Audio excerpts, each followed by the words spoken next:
bhel puri, naan, and chicken tikka masala, dal and rice, and of course spicy food. It's the stereotypical image of Indian cuisine. And what if I told you, at the Watches and Wonders 2024 edition, an Indian 2-star Michelin chef took the visitors at Jaeger LeCoultre's watch booth by storm. Oh yes, he did, and I experienced it.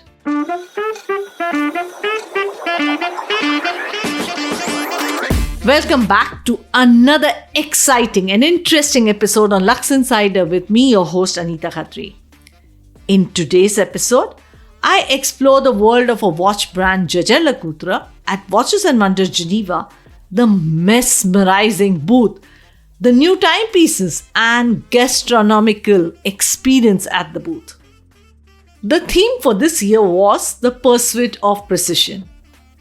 And stay with me on this exploration to discover what the brand has to offer.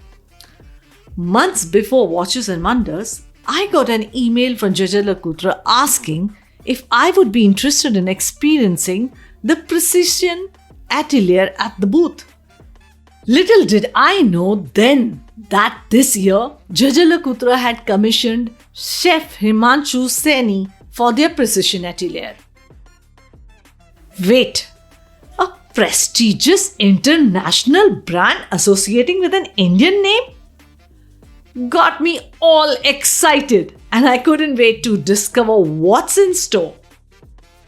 Imagine being invited to experience a masterpieces created by an Indian Michelin Star chef. I was beyond excited. A unique gastronomic experience. This year, the Precision Atelier made its debut in a specially designed space within Jaeger LeCoultre's booth in Geneva before traveling around the world as part of the Maison's Precision Maker exhibition. Described by the Michelin Guide as a master of originality, intrigue and precision, Chef Himanshu Saini began cooking as a child alongside his mother and aunts in India. Mumbai folks, does Trescent in BKC ring a bell? Yes, their khichdi served with a map of India got everyone talking.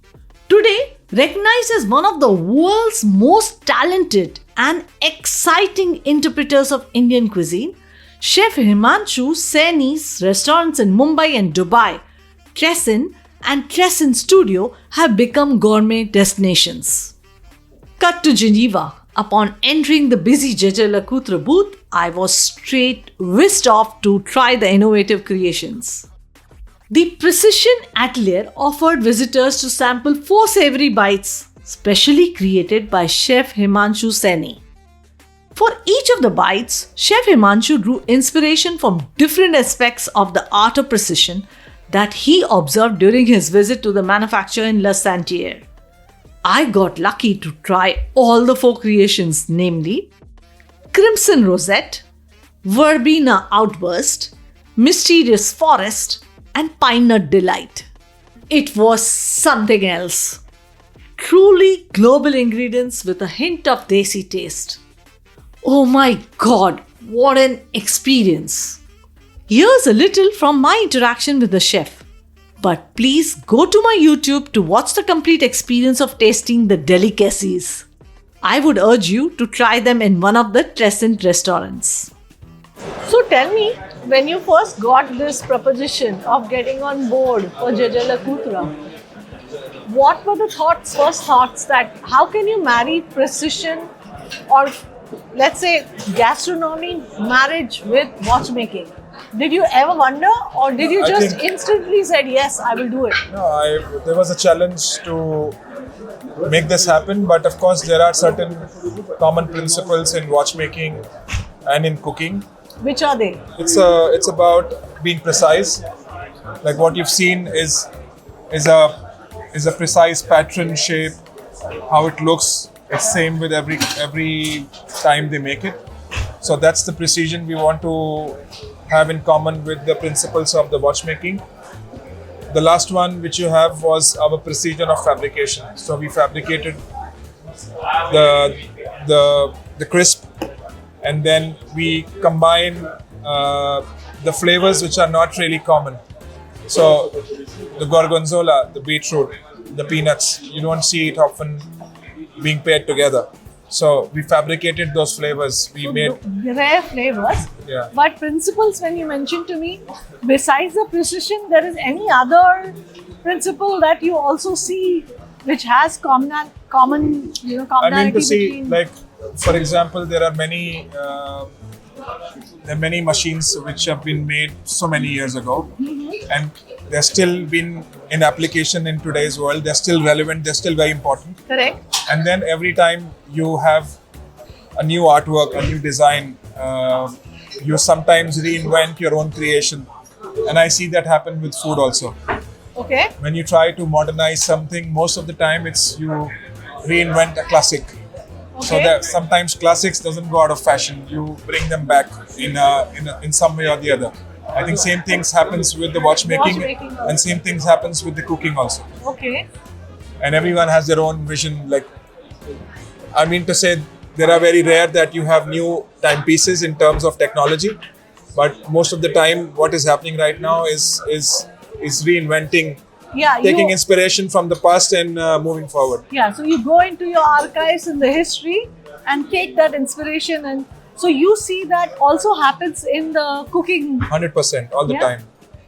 Okay. Like there So are. where do you get your inspiration from? when I it get comes to- inspiration from the manufacturer when I visited there.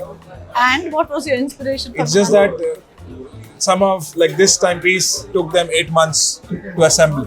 Okay. Uh, It's a reverso. yes, it's a reverso, but it took Sure. it took 8 months.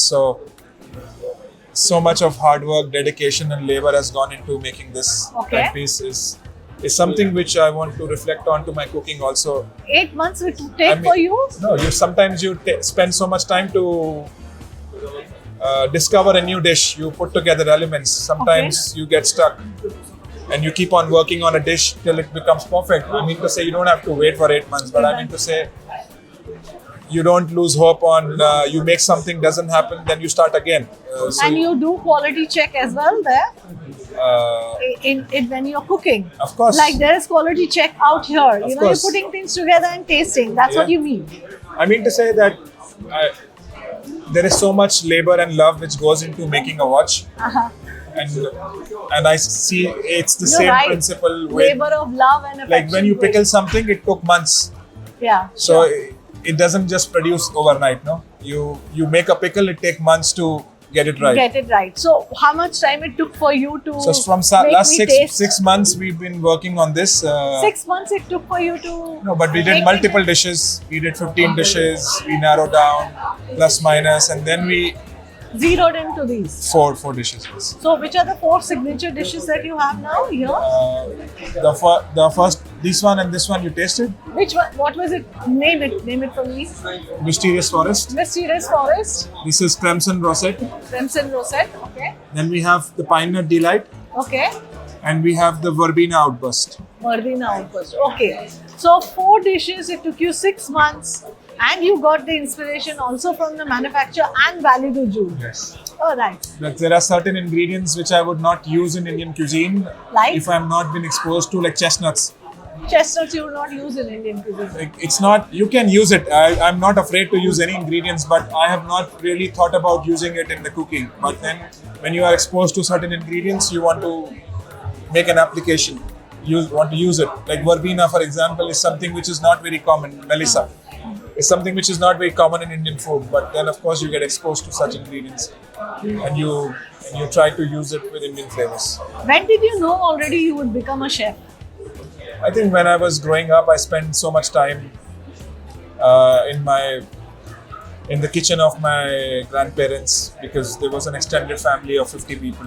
Okay. You know, back in the day, it was a big families. So Okay. imagine when you prepare 3 meals for 50 people, it's almost like a small banquet. So you had a family so big, huh? Yeah, like back in the day when I was growing up. Okay. Okay.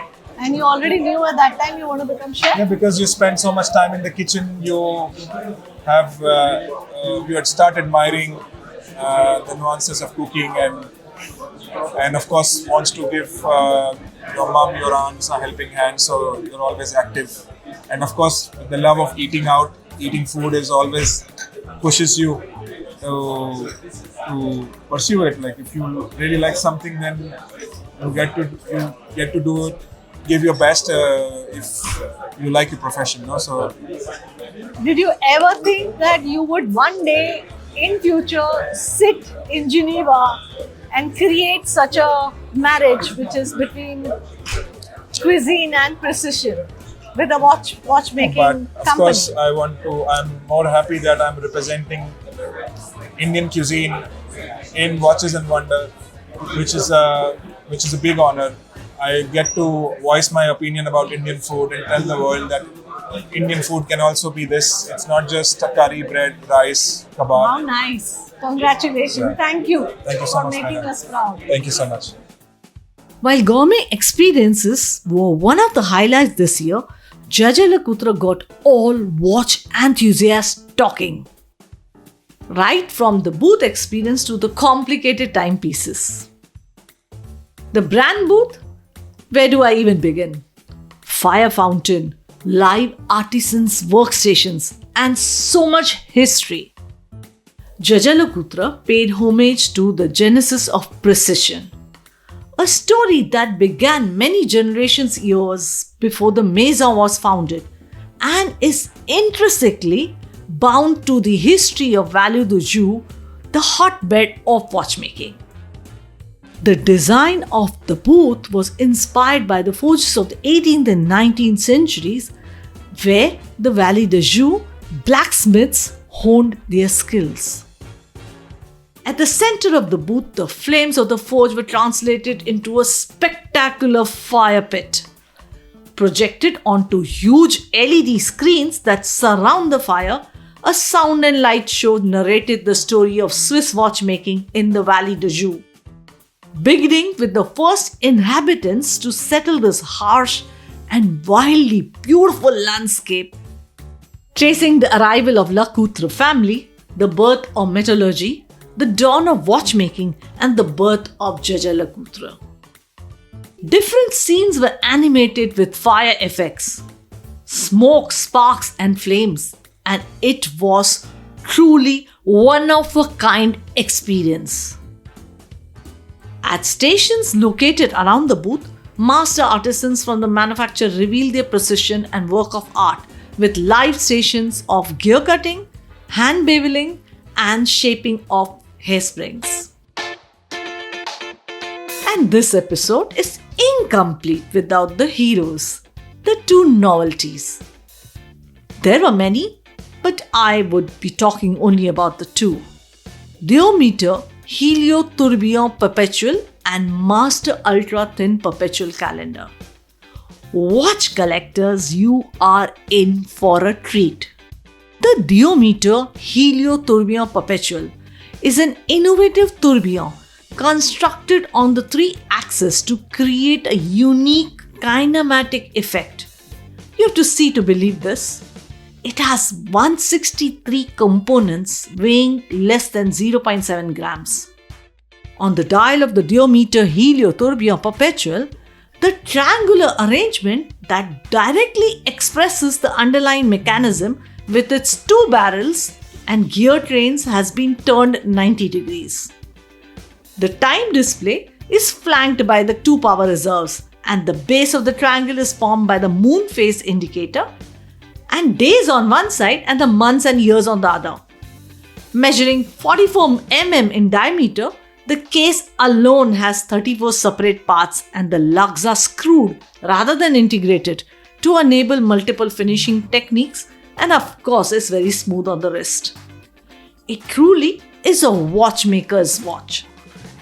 On the other hand, the Master Ultra Thin Perpetual Calendar is the quintessential dress watch. Ladies, you are going to love this one. The intricate starry skies on the moon phase display, elongated applied hour markers, and a pink gold case with diamond set bezels. What's not to love about this one? Not only it marries tradition and modernity, the Master Ultra Thin Perpetual Calendar also presents one of horology's great complications in a fresh and timelessly modern style. This holistic experience will stay with me for a very long time.